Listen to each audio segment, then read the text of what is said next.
देखिए, पॉलिटिक्स की दुनिया में ना कभी कभी सबसे मामूली सी दिखने वाली चीजों के मतलब बहुत गहरे होते हैं। जैसे कि जन्मदिन की एक शुभकामना।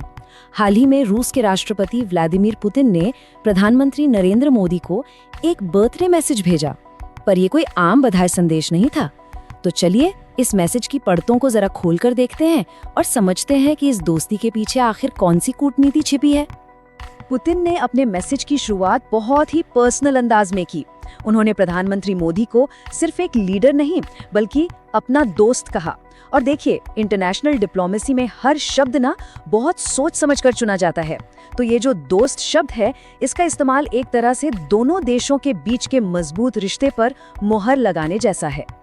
तो फिर सवाल ये उठता है कि क्या ये सच में सिर्फ एक जन्मदिन की शुभकामना थी या इसके पीछे कोई बड़ा सोचा समझा कूटनीतिक संदेश था।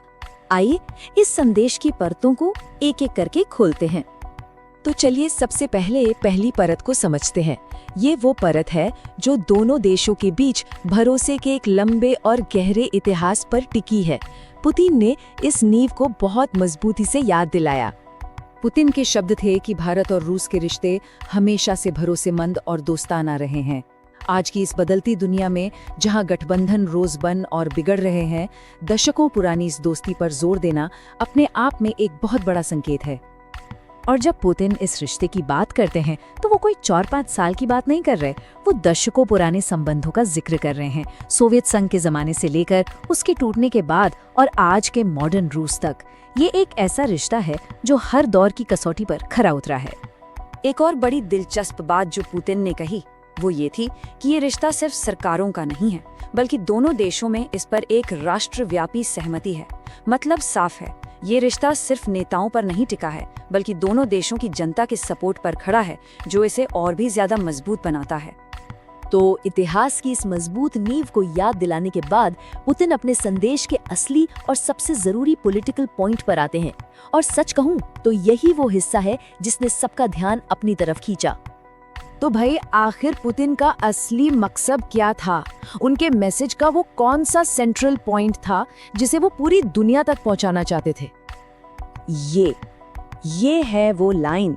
पुतिन का ये कहना कि भारत एक पूरी तरह से स्वतंत्र संप्रभु नीति पर चलता है, आज के माहौल में ये बहुत बड़ी बात है। ये सीधे सीधे भारत की उस फॉरेन पॉलिसी की तारीफ है जो किसी भी गुट या किसी के भी दबाव में नहीं आती। तो ये संप्रभु नीति होती क्या है? इसका सीधा सा मतलब है कि कोई भी देश अपनी फॉरेन पॉलिसी और अपने फैसले बिना किसी बाहरी दबाव के खुद लेता है। पुतिन भारत की इसी काबिलियत की तारीफ कर रहे थे। लेकिन पुतिन यहीं पर नहीं रुके। उन्होंने भारत की इस आजाद नीति को सीधे सीधे उसकी आर्थिक कामयाबी से जोड़ दिया। यहाँ पुतिन एक सीधा कनेक्शन बना रहे थे कि भारत की स्वतंत्र विदेश नीति ही उसकी आर्थिक सफलता की चाबी है।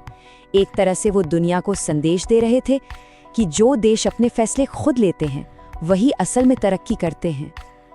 और उन्होंने जोर देकर कहा कि भारत दुनिया की बड़ी अर्थव्यवस्थाओं में सबसे तेज रफ्तार से आगे बढ़ रहा है।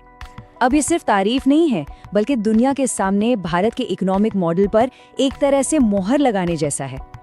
इसको कुछ ऐसे समझिए, पुतिन के हिसाब से एक तरफ भारत की ग्रोथ रेट है और दूसरी तरफ बाकी बड़े अर्थव्यवस्थाएं हैं जो उससे काफी पीछे हैं। ये फर्क साफ दिखाता है कि पुतिन भारत को एक अलग ही लीग में देख रहे हैं। तो ठीक है, हमने दोस्ती की बात की, आजाद विदेश नीति को समझा और आर्थिक तरक्की का भी जिक्र किया। अब इन सब टुकड़ों को जोड़कर देखते हैं कि ग्लोबल स्टेज पर इस संदेश का असली मतलब क्या निकलता है। पुतिन के संदेश का स्ट्रक्चर बहुत ही सोचा समझा था।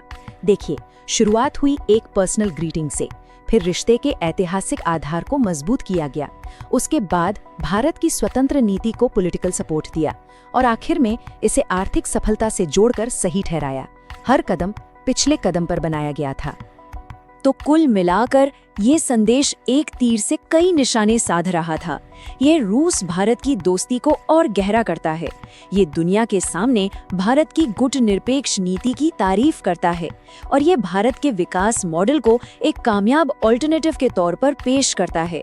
लेकिन सबसे बड़ी बात ये है कि ये संदेश सिर्फ भारत के लिए नहीं था, ये पूरी दुनिया को एक संकेत देने के लिए था। तो आखिर में सवाल यही बचता है, आज की इस दुनिया में जहां गठबंधन रोज बदल रहे हैं, वहां एक सुपर पावर का दूसरे पावर की इस तरह खुलकर तारीफ करना असल में क्या संकेत देता है? सोचने वाली बात है।